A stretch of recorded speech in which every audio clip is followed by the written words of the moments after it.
देश की ताकत तीनों है महान, जवान, किसान और जनता महान। लाल आतंक का अंतिम दौर। नक्सलवाद अब 4 जिलों तक सिमटा। 2026 तक भारत को नक्सल मुक्त करने का लक्ष्य।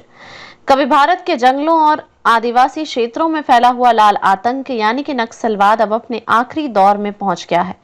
केंद्रीय गृह मंत्री अमित शाह ने हाल ही में कहा कि जो नक्सली पशुपतिनाथ से लेकर तिरुपति तक आतंक फैलाना चाहते थे, आज महज 4 जिलों तक सिमट कर रह गए हैं। उन्होंने यह बात मध्य प्रदेश के नीमच में आयोजित सीआरपीएफ के स्थापना दिवस समारोह में कही। अमित शाह के इस बयान के साथ ही स्पष्ट हो गया है कि केंद्र सरकार नक्सलवाद को लेकर बेहद गंभीर है और 31 मार्च 2026 तक देश को पूरी तरह से नक्सल मुक्त करने के लक्ष्य की दिशा में तेजी से आगे बढ़ रही है। वास्तव में पिछले एक दशक में भारत सरकार द्वारा की गई सख्त कार्रवाई और रणनीति योजना के चलते नक्सलवाद की कमर टूट चुकी है। आंकड़े गवाही देते हैं कि 2018 से पहले भारत के 126 जिले नक्सल प्रभावित थे, लेकिन अप्रैल 2018 तक यह संख्या घटकर 90 हो गई। इसके बाद जुलाई 2021 तक यह आंकड़ा और गिरकर 70 पर आ गया। अप्रैल 2024 में यह घटकर 38 रह गया और अब अप्रैल 2025 में सिर्फ 4 जिले नक्सलवाद की चपेट में बचे हैं। यह गिरावट केंद्र और राज्य सरकारों के संयुक्त प्रयास, सुरक्षा बलों की सक्रियता और विकास योजनाओं के असर को दर्शाती है। भारत सरकार ने 2015 में एक समग्र राष्ट्रीय नीति और कार्य योजना तैयार की थी, जिसमें दोहरी रणनीति अपनाई गई। पहला, नक्सल प्रभावित क्षेत्रों में सुरक्षा बलों के माध्यम से कानून का शासन स्थापित करना और दूसरा, उन इलाकों में बुनियादी विकास सुविधाएं पहुंचाकर वहां के लोगों को मुख्य धारा से जोड़ना। यही रणनीति आज नक्सलवाद के खात्मे की वजह बनी है।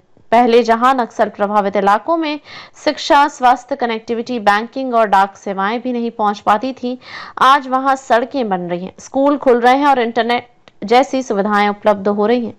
बीते वर्षों में नक्सली हिंसा में भी उल्लेखनीय गिरावट आई है। वर्ष 2010 में जहां 365 बुनियादी ढांचों पर नक्सली हमले हुए थे, वहीं 2024 तक यह संख्या घटकर सिर्फ 25 रह गई। नागरिकों की जान जाने की घटनाओं में भी गिरावट देखी गई है। 2010 के आसपास हर साल नक्सली हमलों में 700 से ज्यादा मौतें होती थी, लेकिन 2024 में यह संख्या घटकर सिर्फ 121 रह गई थी।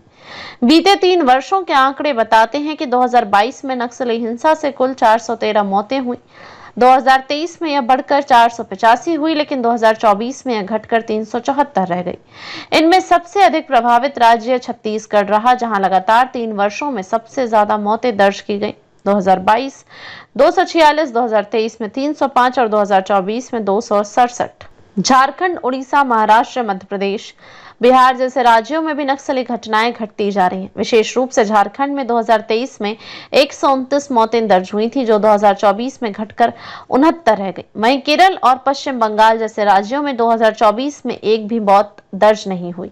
ये आंकड़े स्पष्ट रूप से दर्शाते हैं कि सरकार की सख्ती, सुरक्षा बलों की प्रतिबद्धता और विकास की रणनीति ने नक्सलियों के हौसले पस्त कर दिए हैं। नक्सलवाद की जड़ें 1967 में पश्चिम बंगाल के नक्सलबाड़ी गांव से पनपी थी। कानू सान्याल और चारू मजुमदार जैसे माओवादी नेताओं ने राज्य के खिलाफ सशस्त्र संघर्ष छेड़ दिया था। यही आंदोलन बाद में नक्सलवाद कहलाया और धीरे धीरे देश के कई राज्यों में फैल गया, जिसे रेड कॉरिडोर का नाम दिया गया। इन नक्सलियों का दावा रहा है कि वे गरीबों और आदिवासियों के लिए लड़ रहे हैं, लेकिन हकीकत यह रही है कि उन्होंने बंदूक के दम पर सत्ता हथियाने, मासूम ग्रामीणों को डराने, बच्चों को कैडर में शामिल करने और सरकारी संपत्ति को नुकसान पहुंचाने का ही काम किया है।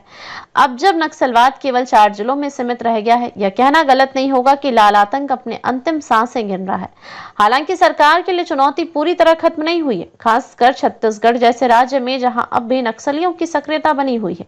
मगर यह भी साफ है कि जिस दिशा में सरकार बढ़ रही है, अगर वह गति बनी रही तो 2026 तक नक्सलवाद का नाम इतिहास की किताबों में ही रह जाएगा। अधिक अपडेट के लिए लाइक, शेयर और सब्सक्राइब करना ना भूलें।